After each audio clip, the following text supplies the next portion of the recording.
Lequel d'entre vous a le plus confiance en lui? Celui-là. Et, selon une étude de Current Psychology, il serait non seulement perçu comme plus sûr de lui, mais aussi comme plus stable émotionnellement, intelligent, responsable, sociable et digne de confiance. Plutôt déprimant, non? L'apparence en semble vraiment être tout, jusqu'à ce que vous regardiez ce que disent d'autres études. Apparemment, une photo de vous dans une Bentley est 2 fois plus attirante qu'une photo de vous dans une Ford. Oh.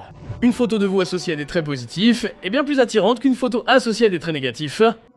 Mis côte à côte, ces études prouvent quelque chose de crucial. L'apparence est très importante. Mais dire qu'elle est primordiale, c'est comme dire que la seule chose qui compte dans une pizza, c'est la croûte. Et il y a aussi la garniture, la taille et le prix. Sur le même principe, une femme analyserait également votre statut, vos ressources et votre personnalité avant de décider si elle veut être avec vous ou non. Mais cela ne signifie pas que ces éléments peuvent compenser un manque total de beauté. Comme le montre l'édition 2021, quel que soit le statut et la personnalité d'un homme, il doit avoir un minimum de beauté pour être considéré comme un bon parti pour un rendez-vous. Maintenant que nous venons d'établir pourquoi le conseil d'avoir confiance en soi ne fonctionne pas complètement que pour nous réellement faire, eh bien, selon le cadre de résolution de problèmes, le cercle d'or, la prochaine étape est la numéro 2, comment avoir confiance en soi. Cela peut vous épater, mais vous êtes aussi séduisant que votre pire atout. Et c'est en fait une bonne nouvelle. Parce que la plupart du temps, votre attrait conventionnel peut être lié à un problème simple et soluble. Prenons quelques études de cas pour prouver mon propos. Cas in degré 1. Il était l'un des acteurs principaux de la série de films Twilight. Et il a ensuite commencé à apprécier Too Many Candies, et c'est ainsi qu'il a fini. En réalité, la seule différence réside dans son pourcentage de graisse corporelle. Maintenant, grossir est probablement plus lié à votre régime alimentaire qu'à votre programme d'exercice. Mais je ne vous demanderai pas de commencer à suivre vos calories. J'ai une approche beaucoup plus simple. Voyez-vous, notre cerveau contrôle ce que nous mangeons et la quantité que nous mangeons en utilisant 2 systèmes. Le système du goût. Autrefois, les aliments qui contiennent de grandes quantités de matières grasses, de sel et de sucre étaient assez rares.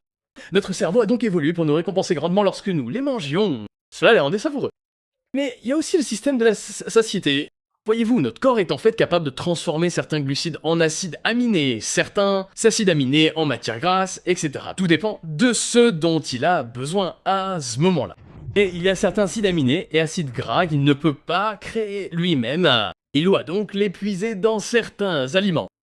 Votre corps vous poussera donc à continuer à manger jusqu'à ce que vous atteigniez un objectif quotidien de ces acides aminés et acides gras. C'est pourquoi si vous mangez 1000 calories de sec et d'avocat, vous serez rassasié pendant plusieurs heures. Mais si je vous donne 1000 calories de mocha au chocolat blanc et un roulé à la cannelle Starbucks en 1 ou 2 heures, vous aurez à nouveau faim. Vous avez suffisamment d'énergie calorique, mais vous n'avez pas les bons nutriments. C'est pourquoi une alimentation saine, même si vous ne comptez pas vos calories, peut vraiment vous aider à vous remettre en forme. Deuxième cas, Penn Badgley, le mec que vous avez vu dans le clip d'Ariana Grande, Pour combattre ce problème à la source, C'est génial. Tellement sexy. il ressemblait à ça avec les cheveux longs et à ça avec une coupe courte. Comme le prouvent de nombreuses enquêtes, les femmes n'aiment pas vraiment les coupes courtes ou les crânes rasés de près. Donc si vous avez des zones chauves, cela peut être corrigé en utilisant du minoxidil. Je vous recommande d'éviter la coupe courte et d'essayer autre chose. Maintenant, je ne peux pas vous dire quelle coupe de cheveux vous ira le mieux, mais je peux vous laisser avec ce sondage avec les coupes de cheveux les plus attirantes et les moins attirantes.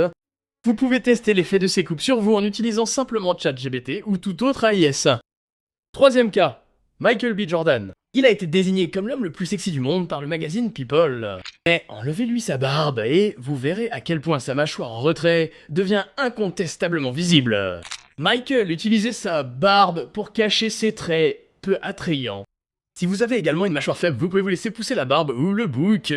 Si vous ne pouvez pas vous laisser pousser la barbe ou le bouc naturellement, vous pouvez utiliser du minoxidil et un rouleau dermique pour les faire pousser. Troisièmement, qu'est-ce qui rend une personne confiante? En 1960, Richard Nixon et John F. Kennedy s'affrontent lors de la toute première élection présidentielle télévisée. 2 présidents possibles avec 2 histoires différentes. Nixon a grandi dans la pauvreté.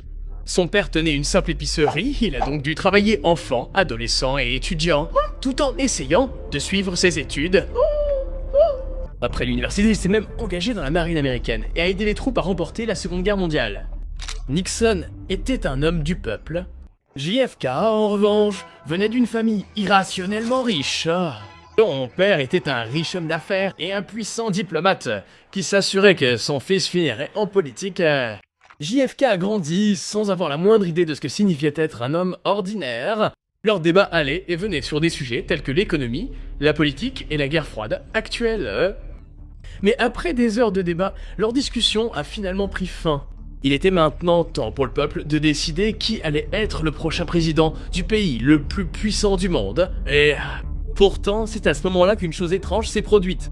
Les gens qui écoutaient à la radio pensaient que Nixon était celui qui avait gagné, tandis que les gens qui les avaient vus tous les deux à la télévision pensaient que le jeune et charmant Kennedy était le grand gagnant.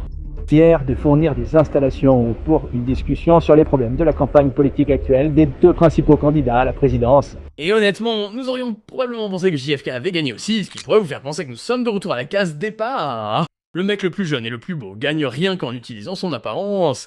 Mais prenons cette photo originale et inversons leur visage. Qui gagne maintenant? Exactement. Nixon. Ainsi, ce débat de 1960 prouve ce que la science moderne n'avait pas encore découvert. Montrer de la confiance à travers votre langage corporel peut effectivement vous rendre plus attirant, même en tant que personne moyenne. Cela ne fait pas de miracle, mais cela a tout de même aidé JFK à remporter l'élection. Maintenant, les principales choses que vous pouvez faire pour montrer de la confiance à travers votre langage corporel sont une posture expansive, une justification et un contact visuel fort. Bien sûr, il s'agit du pack de démarrage de base. Si vous voulez apprendre à flirter avec votre langage corporel, je sais que cette vidéo est faite pour vous.